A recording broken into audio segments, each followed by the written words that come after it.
Hi, Charlie. You guys just talked a lot about identity, right? And how that can honestly destroy an entire nation. How much do you think identity matters, especially in the time that we're living in? I'll be very honest. Identity politics and tribalism disgusts me. Now, this is an interesting thing. So, where in America are we most racially divided?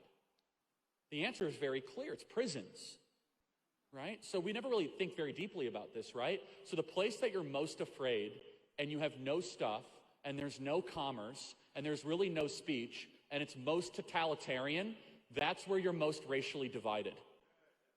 Think about that. I mean, if you go to a prison, it's like the whites are over there, the Mexicans are there, the blacks are there, and there's very little commingling at all. And why is that? Well, it's because it's very basic. It's like, yeah, we're going to try to survive in the wild. And we take this for granted, right? And so when you go into the prison, it's like, as long as you look like me and you're willing to pledge some sort of allegiance, I'll protect you. So you think about it, you're like, okay, so they're trying to re-tribalize us into a state of perpetual fear and control and authoritarianism. You could learn a lot by studying the American prison population, like a lot. You could learn about human incentives, you could learn about fear-based control, and so that's what I'm afraid that they're trying to do with identity politics, that they're trying to re-tribalize us, that actually God breaks us free of what we were like in the wild, which is only associating with people that looked like us. Only through the teachings of Christ do we care about what happens inside, not outside. And I believe that as we look at our country right now, you know, the promise of the gospel is the only thing that will, quote unquote, racially unify the country. And it seems as if that's the one thing they conveniently want to destroy and ignore.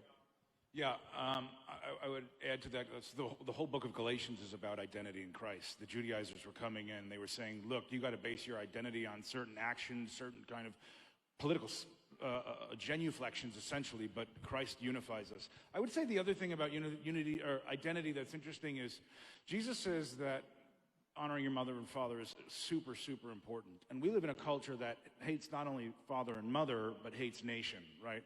The nation hating, the term America, it makes me cringe because, like, in the term is like, I hate this place. It's despicable, right? It's despisable.